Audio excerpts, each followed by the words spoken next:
వాక్యం వింటున్నా మీ అందరికీ ప్రభుపేట వందనాలు. పరిశుద్ధ బైబిల్లో నుండి లూకా 19వ అధ్యాయము 4వ వచనాన్ని మనం జ్ఞాపకము చేసుకుందాము, చదువుకుందాము. అప్పుడు యేసు ఆ తోవను రానే ఉండును గనుక అతడు ముందుగా పరిగెత్తి ఆయనను చూడుటకు ఒక మేడు చెట్టు ఎక్కెను. ఇక్కడ చక్కటి విషయాలున్నవి మనము తెలుసుకుందాము. మొదటి మాట మనం జ్ఞాపకం చేసుకున్నట్టయితే యేసు ప్రభు చూడాలని ఆశ ఉంది, కానీ చూడలేకపోయినాడు. జనులు గుంపుగా కూడినందున.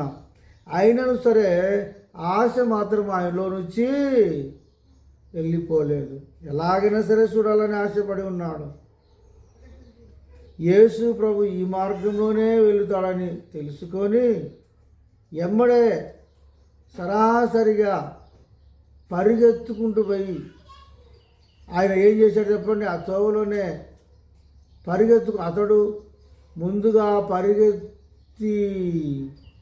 ముందుగానే పరిగెత్తి ఆయన వెళ్ళాడండి. యేసుని చూడాలంటే పరిగెత్తాల. ఎమ్మడే పరిగెత్తి ఒక పెద్ద మేడు చెట్టు ఎక్కి అక్కడ కూర్చున్నాడు. మేడు చెట్టు ఎక్కాడు. పొట్టి వాళ్ళు సామాన్యంగా అంటే చెట్టు ఎక్కలేరు, ఎందుకంటే ఆ చెట్టు చేతికి అబ్బదు. మేడు చెట్టు దాని బుడము చాలా పెద్దగా ఉంటుంది. ఈ పొట్టివాడు చేతులు పట్టవు. ఎక్కుతూ ఆయన ఎన్నిసార్లు కింద పడినాడో, ఎక్కుతూ ఎన్నిసార్లు చేతులు గీసుకున్నాడో, అయినను సరే ఆయనకు ఒక ఆశ ఉంది. యేసు ఎవరో చూద్దామని ఆశ ఉంది ఆయనకి. అందుకనే యేసు ఆ తోవలో రానే ఉన్నాడని తెలుసుకొని ముందుగానే పరిగెత్తుకొని ఆయన చూసుటకు ఒక మేడి చెట్టు ఎక్కెను.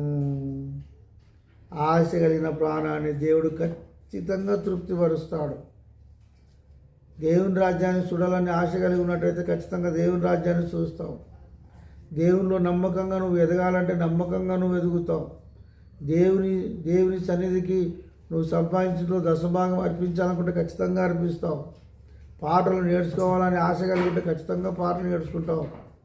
వాక్యం చెప్పాలని ఆశ కలిగి ఉన్నట్టయితే వాక్యం ఖచ్చితంగా నువ్వు చెప్పుతావు. ఆశ కలిగిన ప్రాణాన్ని దేవుడు తృప్తిపరుస్తాడు.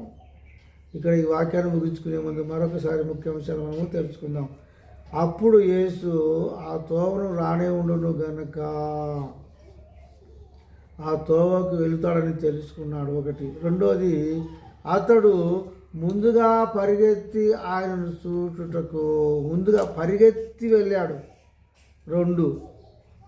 మూడోది మనకి జ్ఞాపకం చేసుకున్నట్టయితే ఒక మేడు చెట్టు ఎక్కి కూర్చున్నాడు. చెట్టు మీద కూర్చున్నాడు. యేసు ప్రభుని చూడాలన్న ఆశతో ఉన్నాడు. నీవు అలాంటి ఆశ కలిగి ఉన్నావా? యేసుని చూడాలని ఆశ కలిగి ఉన్నావా? యేసు ఉండే స్థలంలో నువ్వు ఉండాలని ఆశిస్తున్నావా?